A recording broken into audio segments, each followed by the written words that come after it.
Hello everyone, welcome to Chandra Max. Okay, topic wise வந்து சிஜிஎல்ல கேட்ட கொஷின்ஸ் எல்லாம் பார்க்கலாம் அப்படின்னு சொல்லியிருந்தோம் இல்லையா லாஸ்ட் வீடியோவில். ஸோ லாஸ்ட் வீடியோவில் ஜாமெட்ரி பார்த்துருப்போம். ஸோ இந்த வீடியோவில் வந்து டைம் அண்ட் டிஸ்டன்ஸில் கேட்ட சில கொஷின்ஸை நம்ம பார்க்கலாம். ஓகேவா, time and distance, bots and Sims எல்லாமே கான்செப்ட் வைஸ் ஒன்று தானே. ஸோ மொத்தமாக அதில் கேட்ட கொஷின்ஸை நம்ம பார்க்கலாம். ஓகே, ஸோ இன்றைக்கான கொஷின்ஸ்குள்ளே நான் போயிடுறேன். A boat can go 3 km upstream and 5 km downstream in 55 minutes. It can also go 4 km upstream and 9 km downstream in 1 hour 25 minutes. In how much time in hours will it go 43.2 km downstream னு சொல்கிறாங்க. So இதை சொல்கிறதுக்கு முன்னாடி ஒரே ஒரு சின்ன விஷயத்தை மட்டும் சொல்லிடுறேன். இதில் வந்து பி அப்படின்னு நான் சில விஷயத்தை எடுப்பேன். அது என்னன்னு பார்த்தீங்கன்னா போட்டோட ஸ்பீடாக இருக்கும். போட்டோட ஸ்பீடு அல்லது மேனோட ஸ்பீடுன்னு கொடுத்துருப்பாங்க. ஆர்னா வந்து ரிவரோட ஸ்பீடு, ஸ்ட்ரீம், கரண்ட்டு இதெல்லாம் ஆர். ஸோ பி ப்ளஸ் ஆர்னா டவுன் ஸ்ட்ரீம் ஸ்பீடு இங்கே கொடுத்துருக்காங்க பாருங்கள். டவுன் ஸ்ட்ரீம் ஸ்பீட்னா பி ப்ளஸ் ஆர்னா எடுத்துப்பேன்.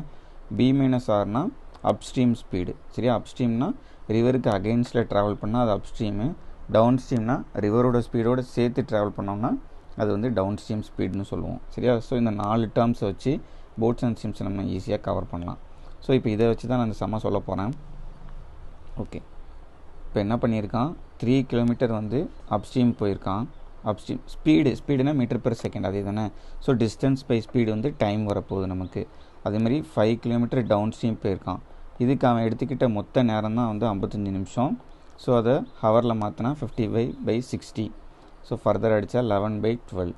சரியா, அதேமாதிரி நெக்ஸ்ட்டு கண்டிஷன் என்ன சொல்லியிருக்காங்க, 4 கிலோமீட்டர் வந்து அப்ஸ்ட்ரீமில் போகிறான், 9 கிலோமீட்டர் வந்து டவுன் ஸ்ட்ரீமில் போகிறான். இதுக்கு அவன் எடுத்துக்கிற டைம் வந்து 1 hour 25 மினிட்ஸு. அதை மினிட்ஸில் மாத்திரம் என்ன ஆகும், 85 மினிட்ஸ்னு ஆகுமா. 1 ஹவருக்கு 60 மினிட்ஸு ப்ளஸ் ஒரு 25 மினிட்ஸ் டிவைடட் பை 60 பண்ணிட்டா ஹவருக்கு மாறிடும். ஸோ இதை ஃப்ராக்ஷனில் எழுதிட்டோம். இன்னும் ஃபர்தராக சிம்பிளிஃபை பண்ணி எழுதணும்னா 17/12 5 டேபிளில் கட் பண்ணுறோம். ஓகே, ஸோ இப்போ எனக்கு வந்து 43.2 கிலோமீட்டர் டவுன் ஸ்ட்ரீமில் ட்ராவல் பண்ணால் எவ்வளோ நேரம் ஆகும்னு கேட்குறாங்க. ஸோ இப்போ இந்த ஈக்குவேஷன்ஸ்லேருந்து இது ஃபஸ்ட் ஈக்குவேஷன், இது செகண்ட் ஈக்குவேஷன் வச்சுக்கிட்டோம் அப்படின்னா நமக்கு வந்து பி மைனஸ் ஆரை கேன்சல் பண்ணிட்டோன்னா எனக்கு பி ப்ளஸ் ஆர் மட்டும் கிடச்சிரும். பி ப்ளஸ் ஆருங்கிறது என்னது, டவுன் ஸ்ட்ரீம் ஸ்பீடு. ஸோ எப்படி பி மைனஸ் ஆரை கேன்சல் பண்ணலாம், ஸோ இந்த ஈக்குவேஷனை 4ஆல் மல்டிப்ளை பண்ணலாம், இதை வந்து 3ஆல் மல்டிப்ளை பண்ணலாம். இங்கே 3 4 தானே இருக்குது. நார்மலாக ஒரு அல்ஜிப்ரிக் எக்ஸ்பிரஷன் இருக்கும், கேன்சல் பண்ணுவோம்ல, அதே மாதிரி தான். ஸோ மேலே 4ஆல் மல்டிப்ளை பண்ணோம்னா 12/b மைனஸ் ஆர் ப்ளஸ் 4ஆல் மல்டிப்ளை பண்ணோம்னா 20/b plus R equal to 11/3 வருமா. 11/12 × 4 வரும், கேன்சல் பண்ணால் 11/3. அதுமாதிரி கீழே 3ஆல் மல்டிப்ளை பண்ணோம்னா 12/b minus R plus 27/b plus R equal to 17/12 × 3 plus 17/4 வரும். ஓகே, ஸோ இப்போ இதுலேருந்து இதை மைனஸ் பண்ணிட்டோம்னா எனக்கு வந்து b மைனஸ் ஆர் கேன்சல் ஆகிட்டு 27/b plus R minus 20/b plus R 7/b plus R equal to 17/4 minus 11/3. So இதை solve பண்ணால் 51 மைனஸ் 44/12ன்னு வரும். 51 மைனஸ் 44 என்னது, 7. அப்போது எனக்கு வந்து b ப்ளஸ் ஆர் வந்து எனக்கு என்னன்னு தெரிஞ்சிருச்சு, 12ன்னு தெரிஞ்சிருச்சு. சரியா, அப்போது 43.2 கிலோமீட்டரை 12 கிலோமீட்டர் பெர் ஹவரில் போனால் எவ்வளோ நேரம் ஆகும்னு கேட்குறாங்க. 12 3 36 வரும் இல்லையா. அப்போது இதில் வந்து சம்திங் 3 பாயிண்ட் சம்திங்கில் தான் ஆன்சர் இருக்க போகுது. ஏன்னா 12 4 48 வரணும். அப்போது ஆன்சர் ஆப்ஷன் 3 தான் வந்து கரெக்ட். ஒரே ஒரு ஆப்ஷன் தான் 3ல் ஸ்டார்ட் ஆகுது. ஓகேவா. Okay, so B plus R 43.2 கிலோமீட்டருக்கு எவ்வளோ ஹவர்ஸ் எடுக்கணும்னு கண்டுபிடிச்சாச்சு. Okay, next sum. The time taken by a boat to travel 13 km downstream is the same as time taken by it to travel 7 km upstream. இப்போ 13 kilometre down ஸ்ட்ரீமில் போகிறதுக்கு எவ்வளோ நேரம் ஆகுதோ அதே நேரம் தான் வந்து 7 கிலோமீட்டரை வந்து அப்ஸ்ட்ரீமில் போகிறான். சரியா, if the speed of the stream is 3 km per hour. ஸ்ட்ரீம்னா என்ன சொல்லியிருக்கேன், ஆறுன்னு சொல்லியிருக்கேன்னா ஆறு வந்து 3 km per hourன்னு கொடுத்துட்டாங்க. Then how much time will it take to travel a distance of 44.8 km in still water. In still வாட்டர்னால் என்ன அர்த்தம் அப்படின்னா ஜஸ்ட்டு பிங்கிறது போட்டோட ஸ்பீடு. நார்மலாக போட்டோட ஸ்பீடு என்னன்னு கேட்டால் அது ஒரு ஸ்டில் வாட்டரில் போகிற ஸ்பீடு தான். அதாவது வாட்டரில் எந்த மூமெண்ட்டும் இல்லாமல் இருந்துச்சுன்னா அதுதான் ஸ்டில் வாட்டரு. ஸோ அதில் போட் என்ன ஸ்பீடில் போச்சுன்னா அப்சல்யூட்டாக அந்த ஸ்பீட்லேயே போகும். ரிவரோடைய ஸ்பீடு எந்த இன்ஃப்ளூயன்ஸுமே இருக்காது. ரிவரோட இன்ஃப்ளூயன்ஸ் இருந்தால் தான் அது ஒன்றும் அப் ஸ்ட்ரீமாக இருக்கும் அல்லது டவுன் ஸ்ட்ரீமாக இருக்கும் இல்லையா. ஸோ ஸ்டில் வாட்டரில் போச்சுன்னா அது போட்டோட ஸ்பீடு மட்டும்தான். ஸோ இப்போ கொடுத்துருக்க இக்குவேஷனில் போட்டோட ஸ்பீடு நம்ம கண்டுபிடிக்கணும். ஸோ 13/b + 3 கொடுத்துருக்காங்க ஆரோட வேல்யூ, 7/b - 3. ஓகே, இதை சால்வ் பண்ணோம்னா எனக்கு வந்து 13b - 39 = 7b + 21 வருமா. ஸோ இந்த சைடு 6b = 39 அந்த சைடு போச்சுன்னா 60. ஸோ பியோட வேல்யூ என்னது 10. பியோட வேல்யூ வந்து 10ன்னு தெரிஞ்சிருச்சு. அப்போ 44.8 கிலோமீட்டரை 10 km/h போகிறான். அப்போ எவ்வளோ நேரம் ஆகும்னு பாருங்கள். 44.8 வந்து 10ஆல் டிவைட் பண்ணால் 4.48ன்னு வருமா. 4.48 இஸ் நத்திங் பட் 412/25. 4.48 minutes அப்படி தானே. 4 hours 48 minutesனு அர்த்தம். 4 hour 48 minutes. ஸோ இதை வந்து ஃப்ராக்ஷனில் எழுதணும் அப்படின்னா 48/60 போடுவோம். சாரி இங்கே வந்து 48 minutes கிடையாது, ஜஸ்ட்டு 4.48 தான் அவங்க மென்ஷன் பண்ணுறாங்க. ஓகேவா, 4.48. இது இன்னும் ஃப்ராக்ஷனில் ஒன்றுனா 448/100 பண்ணுவோம். இதை ஃபர்தராக சிம்பிளிஃபை பண்ணால் 112/25 வரும். ஸோ இந்த ஒரு ஆப்ஷன் மட்டும்தான் 112/25ன்னு வரும் இல்லையா. ஸோ ஃபஸ்ட் ஆப்ஷன் தான் correct. 4 hours 4.48 hours. Okay, next places A and B are 144 km apart. Okay, 2 cars start simultaneously, one from A and other from B. If they move in the same direction, they meet after 12 hours. But if they move towards each other, they meet after 9/8 hours. Okay, அதாவது 2 place இருக்குது, அதோடைய distance வந்து 144 கிலோமீட்டர்னு சொல்கிறாங்க. ஒரு car வந்து இங்கேருந்து start ஆகுது, இன்னொரு கார் வந்து இங்கேருந்து ஸ்டார்ட் ஆகுது.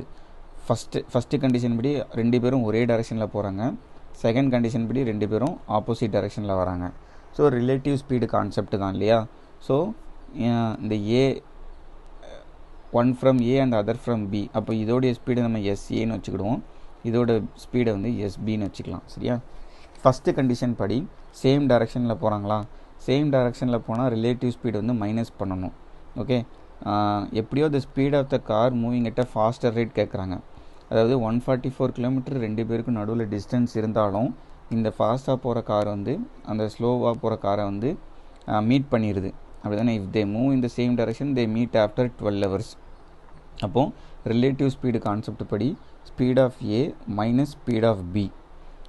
ஏன்னா வந்து ஸ்பீட் ஆஃப் ஏ தான் அதிகமாக இருக்க போகுது. ஏன்னா அவன் 144 கிலோமீட்டர் பின்னாடி இருந்தும் எவ்வளோ 12 hours போயிட்டு அந்த காரை மீட் பண்ணிடுறான். ஸோ அவங்க 2 பேருக்கு நடுவில் இந்த டிஸ்டன்ஸ் வந்து 144. ஸோ அதை வந்து 12 hours அவன் வந்து கடந்துடுறான். ஓகேவா, 2 பேருக்கு நடுவில். இந்த எஸ்ஏ மைனஸ் எஸ்பி ஏன் போட்டுங்க அப்படின்னா எஸ்பியும் ஒரு ஸ்பீடில் போயிட்டுருப்பான், எஸ்ஏவும் ஒரு ஸ்பீடில் ஒரே டைரெக்ஷனில் போகிறதுனால சேம் டைரெக்ஷனில் போகிறதுனால ஸ்பீடை நம்ம மைனஸ் பண்ணிக்கணும். சரியா. இப்போ இது பார்த்தா எனக்கு வந்து 12 வருது. இப்போ 2 பேரும் ஆப்போசிட்டில் வரும்போது என்ன ஆகும் அப்படின்னு பார்த்தா 2 ஸ்பீடையும் நம்ம ஆட் பண்ணிக்கணும். இப்போவும் அவங்க 2 பேருக்கு நடுவில் இருக்கிறது வந்து 144 கிலோமீட்டர் தான். இதை கடக்கிறதுக்கு எவ்வளோ நேரம் ஆகுது, 9/8 hours ஆகுதுன்னு சொல்லியிருக்காங்க. 9/8 hours. ஸோ இந்த 8 மேலே போச்சு அப்படின்னா 9 144 அடித்தோம்னா 16 வரும். 16 × 8 வரும். சரியா. ஸோ 16 × 8 என்ன வருது, 128.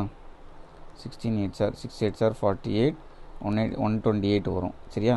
இப்போ எனக்கு speed of car A minus speed of car B வந்து 12, speed of car A plus speed of car வந்து 128. ஸோ இதை அப்படியே கேன்சல் பண்ணோம்னா 2 times of speed of car இந்த சைடு என்ன வரும், 140 வரும். So speed of A is equal to 70 km/h. Okay, just relative speed concept தான். சேம் டைரெக்ஷனில் போனால் ஸ்பீடை மைனஸ் பண்ணணும், ஆப்போசிட் டைரெக்ஷனில் வந்தால் ஸ்பீடை ஆட் பண்ணிக்கணும். அவ்வளோதான். 2 பேருக்கு நடுவில் 144 கிலோமீட்டர் இருக்குது. ஸோ அதை தான் வந்து 2 பேரும் 12 hours மீட் பண்ணுறாங்கன்னா என்ன அர்த்தம் அப்படின்னா அந்த 144 கிலோமீட்டர்ஸை அவர் வந்து ஸ்பீடாக போகிறவரை வந்து 0 பண்ணிடுறாரு. 2 பேருக்கும் நடுவில் இருக்க டிஸ்டன்ஸை 0 பண்ணிடுறாருன்னு அர்த்தம். ஓகே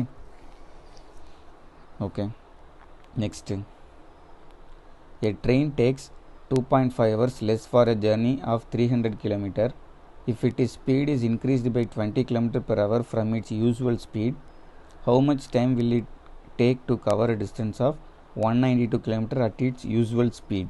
ஓகே, ஸோ இந்த மாதிரி சம்முக்கு வந்து நம்ம ஒரு ஃபார்முலா யூஸ் பண்ணுவோம். இதை நோட் பண்ணிக்கோங்க. S1 into S2 divided by S1 difference S2 into ஒரு டைம் டிஃப்ரென்ஸ் ஈக்குவல் டு என்ன வரும்னு பார்த்தா டிஸ்டன்ஸ் வரும். சரியா? இந்த ஃபார்முலா நிறைய இடத்துல யூஸ் ஆகும். ரெண்டு ஸ்பீடு கொடுத்துருக்காங்க, டைம் டிஃப்ரென்ஸ் கொடுத்துருக்காங்க, டிஸ்டன்ஸ் கண்டுபிடிக்கணும் அப்படிங்கிற இடத்துல இதை நம்ம யூஸ் பண்ணலாம். சரியா? இப்போ இந்த சம்மில் இது எப்படி ஆக்ட் ஆக போகுது அப்படின்னு பார்த்தா, a train takes 2.5 hours less for a journey of 300 km if its speed is increased by 20 km per hour from its usual speed. So usual ஸ்பீடை விட 20 கிலோமீட்டர் அதிகமாக கொண்டு போனாங்கன்னா, யூஸ்வல் ஸ்பீடு எஸ்ன்னா அதுலேருந்து 20 கிலோமீட்டர் அதிகமாக போச்சு அப்படின்னா, இப்போ ஸ்பீடு டிஃப்ரென்ஸ் என்ன வரும்னு பார்த்தா 20 வரும் இல்லையா? இந்த டினாமினேட்டரில் 20 இன்ட்டு டைம் டிஃப்ரென்ஸ் எவ்வளோ வரும்னு பார்த்தா 2.5 ஹவர்ஸ் வந்து லெஸ்ஸாக போயிடுவான் அப்படின்னு சொல்கிறாங்க. டிஸ்டன்ஸ் என்னென்னு பார்த்தா 300. அவ்வளோதான். ஸோ இப்போ நமக்கு எல்லா டேட்டாவும் போட்டாச்சு. எஸ் தான் வேணும். எஸ் கண்டுபிடிச்சிடலாம் இதை வச்சு. சரியா? So S into S plus 20 into இந்த 2.5 5/2ன்னு எழுதிக்கலாமா? இங்கே டிவைடட் பை ஒரு 20 இருக்குது, ஈக்குவல் டு 300. ஸோ இதை அடித்தோம்னா 4, இங்கே 8 இருக்குமா? அப்போ S into S plus 20 is equal to 8 into ஒரு 300. அப்போ 2400. இதை எப்படி ஸ்ப்ளிட் பண்ணி எழுதலாம் நம்ம? இப்போ S into S plus 20 equal to எனக்கு 2400னா அதை நான் வந்து எனக்கு 20 கிலோமீட்டர் அதிகமாக இருக்கணும் இல்லையா? அப்போ 40 × 16 எழுதிக்கலாமா? 40 × 60 போட்டாலும் எனக்கு 2400 தான் வரப்போகுது. ஸோ ஒரு இது 40னா அது கூட 20 கூட்டினா 60. அப்போ எஸ்ஸோட வேல்யூ என்னது? எனக்கு 40 km per hour நான் கண்டுபிடிச்சிடலாம். சரியா? ஸ்பீட் ஆஃப் த ட்ரெயின் வந்து 40 km per hour. இப்போ என்ன கேட்குறாங்க? How much time will it take to cover a distance of 192 km at its usual speed. Usual speed தான் 40ன்னு கண்டுபிடிச்சோம். அப்போ 192 km 40 km போனால் எவ்வளோ நேரம் ஆகும்னு கேட்குறாங்க. 40 × 5 போட்டால் 200 வரும். ஸோ அதை விட கொஞ்சம் கம்மியாக இருக்குது. So 4.8 hours. ஓகேவா? அதுதான் இந்த மாதிரி தான் யோசிக்கணும். 40 × 5 போட்டால் 200 வரும். அதை விட கொஞ்சம் கம்மியாக இருக்குது. அப்போது 4 somethingல தான் இருக்க போகுது. ஓகே, இதை உட்காந்து நம்ம கால்குலேட் பண்ணணும் அப்படின்லாம் அவசியமே இல்லை. ஓகே, முக்கியமாக இந்த S1 × S2 ஃபார்முலா தெரிஞ்சிருக்கணும். சரியா? ரெண்டு ஸ்பீடு, ஒரு ஸ்பீடு இன்னொரு ஸ்பீடு இன்க்ரீஸ் பண்ணி அப்படியே கொடுத்துருக்காங்க. ஸோ அதுக்கேற்ற மாதிரி போட்டுக்கணும். Okay, next, a boat can go 3.6 km upstream. 3.6 km upstream. Okay, 3.6 km upstreamல போகுது, ப்ளஸ் 5.4 km டவுன்ஸ்ட்ரீமில் போகுது. இதுக்கு எடுத்துக்கிற டைம் வந்து 54 நிமிஷம். while it can go 5.4 km upstream and 3.6 km downstream, இதுக்கு வந்து 58.5 minutes எடுத்துக்கிறான். the time in minutes taken by the boat in going 10 km downstream. 10 km டவுன்ஸ்ட்ரீமில் போகிறதுக்கு எவ்வளோ நேரம் ஆகும்னு கேட்டிருக்கான். ஸோ இந்த சம்மில் ஃபஸ்ட்டு சம் ஒன்று சால்வ் பண்ணோம் இல்லையா? அந்த மாதிரி சால்வ் பண்ணாமல் இதை கொஞ்சம் வித்தியாசமாக சால்வ் பண்ணலாம். எப்படி அப்படின்னா, இதில் இந்த சம்முக்கு இப்படி ஏன் சால்வ் பண்ணலாம் அப்படின்னா, இங்கே 3.6 இருந்து இங்கே 5.4 ஆகிருக்கு இல்லையா? 1.8 கூடி இருக்குது. அதே மாதிரி இங்கே 5.4லேருந்து 3.6 ஆகிருக்கு, 1.8 குறைஞ்சிருக்கு. ஸோ இந்த மாதிரி ஈக்குவலாக கூடி ஈக்குவலாக குறைஞ்சிச்சின்னா இந்த மெத்தடை நம்ம யூஸ் பண்ணலாம். என்ன அப்படின்னா, இப்போ எனக்கு b + r தானே வேணும். அப்போ நான் b - r 0 பண்ணணும். அது எப்படி 0 பண்ணலாம் அப்படின்னா, இங்கே 1.8 வந்து கூடி இருக்குது, இங்கே 1.8 வந்து குறைஞ்சிருக்கு. இதனால வந்து 4.5 minutes வந்து இன்க்ரீஸ் ஆகிருக்கா? இப்போ பாருங்கள், நான் ஃபர்தராக இன்னொரு 1.8 நான் கம்மி பண்ணுறேன் இதில். ஓகே, சாரி, எப்படி கம்மி பண்ணலாம் அப்படின்னா,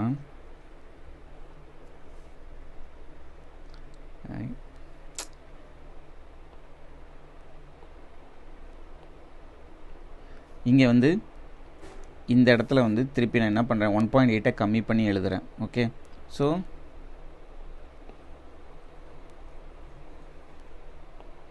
இங்கே எப்படி இருக்குது, 3.6 by b minus r plus 5.4 by b plus r. இதுக்கு வந்து 54 நிமிஷம் இருக்குது. 5.4 by b minus r plus 3.6 by B plus ஆருக்கு வந்து எனக்கு 58.5 நிமிஷம் 4.5 மினிட்ஸ் ஆயிருக்கு. இப்போ இங்கே சப்போஸ் இங்கே வந்து 1.8 கிலோமீட்டரை பி மைனஸ் ஆரில் போகுதுன்னு வச்சுக்கலாம். இங்கே வந்து 1.8 ஆட் பண்ணிக்கிடுவோம். 7.2 வந்து பி ப்ளஸ் ஆர்னு எடுத்துக்கலாம். இப்போ 4.5 வந்து மைனஸ் பண்ணிக்கணும். இப்போ 49.4. ஓகேவா? ஸோ ஒரு பேட்டர்ன் ஃபாலோ ஆகும் பாருங்கள். இங்கேருந்து 1.8 கூடியிருக்கு, இங்கேருந்து 1.8 கூடியிருக்கு, இங்கேருந்து 1.8 ரைட் ஹேண்ட் சைடு 1.8 குறைஞ்சிருக்கு, திரும்ப 1.8 குறைஞ்சிருக்கு. அப்போ இன்னும் ஃபர்தராக இன்னொரு ஸ்டெப் போனோம்னா இங்கே 0 வந்துருமா? இங்கே 0 வந்துடும். இந்த சைடு வந்து என்ன ஆயிரும்? 1.8 கூட்டும் போது 9 ஆயிரும். ஸோ இந்த சைடு என்ன ஆயிரும்? 49.5லேருந்து 4.5 மைனஸ் பண்ணால் 45 ஆயிரும். ஓகே, ஸோ எனக்கு இப்போ பி மைனஸ் ஆர் 0 வந்துருச்சு. 0 பை எனிதிங் அந்த டேர்மே 0 ஆயிருமா? அப்போ நம்ம வந்து இதை மட்டும் நம்ம எடுத்துக்கிட்டோம் அப்படின்னா எனக்கு 9 கிலோமீட்டரை டவுன் ஸ்ட்ரீம் ஸ்பீடில் போகிறதுக்கு எனக்கு 45 மினிட்ஸ் ஆகுது. ஓகேவா? 9 கிலோமீட்டரை டவுன் ஸ்ட்ரீமில் போகிறதுக்கு 45 மினிட்ஸ் ஆகுது. அப்போ 1 கிலோமீட்டரை வந்து டவுன் ஸ்ட்ரீமில் போகிறதுக்கு எவ்வளோ நிமிஷம் ஆகும்? 1 கிலோமீட்டர் டவுன் ஸ்ட்ரீமில் போகிறதுக்கு 45/9 5 மினிட்ஸ் ஆகுது. அப்போ 10 கிலோமீட்டர் போகணுன்னா 10 கிலோமீட்டர் டவுன் ஸ்ட்ரீமில் போகணுன்னா எனக்கு 15 மினிட்ஸ் ஆகும். அவ்வளோதான். ஓகே, ஸோ இந்த மாதிரி கான்ஸ்டண்ட்டாக குறைஞ்சது கூடுச்சு அப்படின்னா நம்ம இந்த மெத்தடை நம்ம யூஸ் பண்ணலாம். ஃபஸ்ட்டு செம்மில் அப்படி இருக்காது, கான்ஸ்டண்ட்டாக வந்து கூடி இருக்காது, குறைஞ்சிருக்காது. ஓகேவா? அது கொஞ்சம் வேறு மாதிரி கூடியிருக்கும். அதனால் அந்த இடத்துல இந்த மெத்தடை யூஸ் பண்ண முடியாது. சரியா? ஸோ 1.8 கூடிட்டே போகுது, இந்த ரைட் ஹேண்ட் சைடு 1.8 குறைஞ்சிட்டே வருது. ஸோ இங்கே பாருங்கள் 4.5 கூடுது, 4.5 கூடுது, 4.5 கூடுது. ஓகேவா? ஓகே, ஸோ 10 கிலோமீட்டரை டவுன் ஸ்ட்ரீமில் போகிறதுக்கு 50 நிமிஷம் ஆகும். Option 2. Okay, next distance between two stations A and B is 428 km. Okay, A and B 428 km. A train starts from A at 6 AM. இங்கிருந்து ஒரு ட்ரெயின் வந்து 6 மணிக்கு கிளம்புது and move towards station B at an average speed of 48 km per hour. இதோட speed வந்து 48 km per hour. Another train starts from station B. இங்கிருந்து கிளம்புது at 6:20 கிளம்புது. ரொம்ப முக்கியமான point. and move towards station A at an average speed of 55 km per hour. இதோட speed வந்து 55 km per hour. at what time will the trains meet? Okay, எந்த நேரத்தில் meet பண்ணுவாங்க அப்படின்னு சொல்லி கேட்குறாங்க. இப்போ ஒரு ட்ரெயின் வந்து 6 மணிக்கு கிளம்பிடுது, இன்னொரு ட்ரெயின் வந்து 6:20க்கு தான் கிளம்புது. இப்போ ரெண்டு ட்ரெயினும் ஒரே டைமில் கிளம்புனா தான் நம்ம ரிலேட்டிவ் ஸ்பீடை யூஸ் பண்ண முடியும். சரியா? ரிலேட்டிவ் ஸ்பீடு இப்போ ஆப்போசிட்டில் வர்றதுனால ஆட் பண்ணணும். ஆனால் டைமிங் வந்து இப்போ இவனும் 6:20க்கு கிளம்பணும், அவங்களும் 6:20க்கு கிளம்பணும். அப்போ நான் 6 மணிக்கு இது கிளம்பிடுச்சு அப்படிங்கிறதுனால 20 நிமிஷம் இது எவ்வளோ தூரம் ட்ராவல் பண்ணியிருக்கோம் அப்படின்னு சொல்லி பார்க்கணும். ஸோ 48 கிலோமீட்டர் வந்து 60 நிமிஷத்துக்கு போகுது, அதுதான் 48 km per hour இல்லையா? அப்போ 20 நிமிஷத்துக்கு எவ்வளோ கிலோமீட்டர் போயிருக்கோம்? இதை 3ஆல் டிவைட் பண்ணுறோம். அப்போ 48 3ஆல் டிவைட் பண்ணால் 16 கிலோமீட்டர் போயிருக்கோம். அப்போது மொதல் 20 நிமிஷத்துக்கு 16 கிலோமீட்டர் போயிருக்கோம். இப்போ 6:20க்கு ட்ரெயின் ஏ இந்த இடத்துல இருக்கும். அப்போ இவங்க ரெண்டு பேருக்கு நடுவில் இருக்க டிஸ்டன்ஸ் என்ன? 428லேருந்து 16 மைனஸ் பண்ணிடணும். மைனஸ் பண்ணிட்டா 412 இல்லையா? 412 கிலோமீட்டர் இருக்குது இப்போ அவங்க ரெண்டு பேருக்கும். இப்போ நம்ம ரிலேட்டிவ் ஸ்பீடு கான்செப்டை யூஸ் பண்ணணும். ஸோ 412 டிவைடட் பை ரெண்டு பேரோட ஸ்பீடை ஆட் பண்ணுங்கள், 48 + 55 ஆப்போசிட்டில் வர்றதுனால. ஸோ இது என்ன கிடைக்கும்னு பார்த்தா ரெண்டு ட்ரெயினும் எவ்வளோ நேரம் ட்ராவல் பண்ணியிருக்காங்க அப்படின்னு கிடைக்கும். மேலே இருக்குது டிஸ்டன்ஸு, கீழே இருக்குது சம் ஆஃப் தேர் ஸ்பீட்ஸு ஆப்போசிட்டில் வர்றதுனால. ஸோ 412 டிவைடட் பை 103 என்ன ஆகும்? 4 hours. ஓகேவா? 4 hours. அப்போ ட்ரெயின் ஏ 4 hours ட்ராவல் பண்ணணும், ட்ரெயின் பியும் 4 hours ட்ராவல் பண்ணால் ரெண்டு பேரும் மீட் பண்ணிடுவாங்க அப்படின்னு அர்த்தம். அவங்க ரெண்டு பேருக்கு நடுவில் இருக்க டிஸ்டன்ஸை கடந்துட்டாங்க அப்படின்னா ரெண்டு பேரும் மீட் பண்ணிடுவாங்கன்னு அர்த்தம். அப்போது 6:20க்கு கிளம்பி 4 ஹவர்ஸில் மீட் பண்ணுறாங்க. அப்போ எப்போ மீட் பண்ணுவாங்க? 10:20க்கு மீட் பண்ணுவாங்க. அவ்வளோதான். at what time will the trains meet ன்னு கேட்டிருக்காங்க. So 10:20 AM. Okay, next a student takes 1.25 hours to travel from home to school at a speed of 4 km per hour. By what percent should he increase his speed to reduce the time by 25% to cover the same distance from school to home? Okay, என்ன அவனோட டைமிங்கை வந்து 25% கம்மி பண்ணணும் அப்படின்னா அவன் ஸ்பீடை எவ்வளோ increase பண்ணணும்னு கேட்குறாங்க. ஸோ இந்த ஒன்று போதும், மேலே இருக்க இந்த ஃபஸ்ட் லைன் நமக்கு தேவையே இல்லை. சரியா? அது இல்லாமலே இந்த சம்மை சால்வ் பண்ணிடலாம். டைம் ரேஷியோ எப்படி ஆகுதுன்னு பாருங்கள். 25% கம்மி பண்ணணும் அப்படின்னா என்ன அர்த்தம்? ஃபஸ்ட்டு வந்து 4 ஹவர்ஸில் போய்ட்டு இருந்தோம்னா இப்போது 3 ஹவர்ஸில் போகணும். அதுதான் அவனுடைய விஷ் அப்படி தானே, by what percentage should he increase he speed, ஸ்பீடை வந்து எவ்வளோ கூட்டினோம்னா டைம் வந்து 25% கம்மியாகும். அப்போ டைம் 4 ஹவர்ஸ்லேருந்து 3 ஹவர்ஸ் ஆகுதுன்னு அர்த்தம். ஸ்பீடு அப்போ என்ன பண்ணிடணும், இதை அப்படியே உல்ட்டா பண்ணிடணும், 3லேருந்து 4 ஆக்கிடணும், அவ்வளோதான். ஸோ அப்போ ஃபஸ்ட்டு அவன் 3 km/h போனோம்னா இப்போ 4 km/h போகணும், அவ்வளோதான். இது என்ன, இங்கே வந்து 4 km/hன்னு கொடுத்துருக்காங்க, பட் அந்த டேட்டா நமக்கு தேவையில்லை. Time ratio 4:3, speed ratio 3:4. அப்போ 3லேருந்து 1 கூடி இருக்குது. ஸோ 1/3 × 100 பண்ணிங்கன்னா 33 1/3% அவன் ஸ்பீடை இன்க்ரீஸ் பண்ணணும், அவ்வளோதான். ஓகேவா, 33 1/3% இன்க்ரீஸ் பண்ணால் டைமை வந்து 25% கம்மி பண்ணிடலாம். ஓகே, இதை தான் அவங்க கேட்குறாங்க. ஓகே, சிம்பிள் தான் இல்லையா first option. Next, a train crosses a platform 180 meter long in 60 seconds at a speed of 72 km/h. So speed of the train வந்து 72 km/h, அதை மீட்டர்/செகண்டில் மாற்றினா இன்ட்டு 5/18 பண்ணணும், ஈக்குவல் டு பிளாட்ஃபார்மோட length 180 plus length of the train. பிளாட்ஃபார்மை கடக்கும்போது எப்போதுமே அந்த லென்த் ஆஃப் த ட்ரெயினையும் கடக்கும், சேர்த்து பிளாட்ஃபார்மையும் கடக்கும். இதுக்கு ஆகிற டைம் வந்து 60 செகண்டு. ஓகேவா, இதுக்கு ஆகிற இதை வச்சு லென்த் ஆஃப் த ட்ரெயினை கண்டுபிடிக்கலாம். ஸோ கண்டுபிடிச்சோம்னா 4 20 இன்ட்டு ஒரு 60 1200 மைனஸ் ஒரு 180 equal to L. So L என்ன வரும், 1020. So length of the train வந்து 1020 மீட்டர். ஓகே, 1020 மீட்டர், ஏன்னா எல்லாமே மீட்டர்/செகண்டில் இருக்குல்ல. Time taken by the train to cross and electric pole கேட்குறாங்க. ஸோ எலக்ட்ரிக் போலை கிராஸ் பண்ணுதுன்னா என்ன அர்த்தம், ஜஸ்ட்டு லென்த் ஆஃப் த ட்ரெயினை கிராஸ் பண்ணாலே போதும். ஓகேவா, ஸோ டைம் தான் கேட்குறாங்க இல்லையா. So length of the train, போலுக்கு வந்து லென்த்து கிடையாது. ஓகேவா, ஏன்னா அது negligible. So just length of the ட்ரெயினை கடந்தாலே போதும். இது ஸ்பீடு என்ன கொடுத்துருக்காங்க, 72 km/h, அதை மீட்டர்/செகண்டில் மாற்றிடலாம், 5/18. சரி, 18 மேலே கொண்டு போயிட்டேன். ஸோ இதை அடித்தோம்னா 4 5 are 20. ஸோ 1020/20. இதை சால்வ் பண்ணால் எனக்கு என்ன வருது, 51 செகண்ட்ஸ் வந்துடும். ஓகே, ஃபஸ்ட்டு கண்டிஷனை வச்சு லென்த் ஆஃப் த ட்ரெயின் கண்டுபிடிக்கிறோம். அடுத்து அந்த லென்த் ஆஃப் த ட்ரெயின், அந்த போலை கடக்கணும் அப்படின்னா லென்த் ஆஃப் த ட்ரெயினை கடந்தாலே போதும். அதோடைய ஸ்பீடு வேறு கொடுத்துருக்காங்க. ஸோ 51 செகண்ட்ஸ் ஆகும். Okay, so next, 2 cars A and B leave Delhi at 8:30 AM and at 9 AM for Shimla respectively. They travel at the speeds of 40 km/h and 50 km/h respectively. How many kilometers away from Delhi will the 2 cars be together?